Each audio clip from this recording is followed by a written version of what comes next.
আসসালামু আলাইকুম সবাইকে। সবাই নিশ্চয়ই ভালো আছেন। আলহামদুলিল্লাহ আমিও ভালো আছি। প্রতিদিনের মতো আজকে আমি চলে যাচ্ছি ক্লাসে। তো ক্লাসে যাওয়ার জন্য আমি একটা রিক্সা নিয়ে নিলাম, সাথে আমার বান্ধবী আছে। আমরা দুইজনেই আর কি চান্স পেয়েছি এখানে, তো সেই কারণে আমরা দুইজনেই একসাথে যাতায়াত করি। যাওয়ার পথে একটু ভিডিও করে নিলাম আপনাদের সাথে শেয়ার করার জন্য। আসলে এখানে টিকতে হলে না ভাইভাতে টিকতে হয়। ভাইভাতে ওরা অনেক ধরনের প্রশ্ন করে, সঠিক উত্তর যদি দেওয়া যায় তাহলে আর সিলেক্ট হওয়ার একটা সুযোগ থাকে। তো দেখতে দেখতে আমরা চলেই আসলাম। এখন রিক্সা থেকে নেমে চলে যাচ্ছি। এই ভবনটা হচ্ছে দোতলাতে beautification, catering, fashion designer, event management এবং বিজনেস ম্যানেজমেন্টের মোট 5টি ট্রেড রয়েছে। এটা হচ্ছে আমাদের ক্যাটারিং যেহেতু রান্নাবান্নার, তো এখানে রান্নাবান্নার সব যন্ত্রপাতি কিন্তু রয়েছে। এখানে 3 ঘন্টা করে ক্লাস হয়।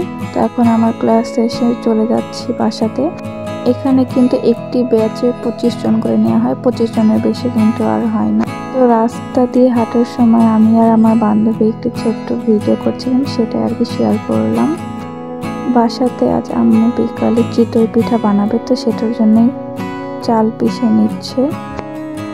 অনেকেই বলে শুকনা গরুতে নাকি হয় না, তো আজকে শুকনা গরুতেই হবে।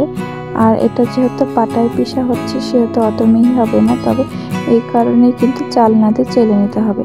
আর এখানে পানি গরম দিয়ে দিল। পানি গরম দিয়ে কিন্তু মেনলি চিতই পিঠার যে মিশ্রণটা আছে এটা কিন্তু গলাতে হবে। তো দেখুন এখানে আম্মু কিভাবে মিশ্রণটি মাখাচ্ছে, ঠিক এভাবে কিন্তু করতে হবে। এবং এই গরম পানিতে মিশ্রণটি বানানোর পরে কিন্তু অনেকটা সময় রেস্টের জন্য রেখে দিতে হবে, তাহলে কিন্তু পিঠা অনেক বেশি ভালো হবে আর পিঠা অনেক নরম হবে এবং এই পিঠাগুলো কিন্তু অনেক বেশি ভিজবে। তবুও আজকে আমরা ভেজানোটা খাবো না, শুকনাই খাবো। এর সাথে ভর্তা করা হয়েছে, তো ভর্তা দিয়ে খাবো। দেখতে থাকেন শেষ পর্যন্ত কিভাবে চিতই পিঠা বানাই।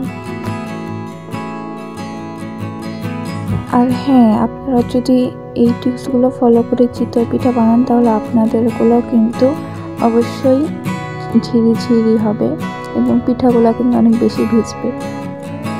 পোলানো হয়ে গেলে এটা ঢাকনা দিয়ে কিন্তু বেশ খানিকটা সময় রেস্টে রেখে দিতে হবে।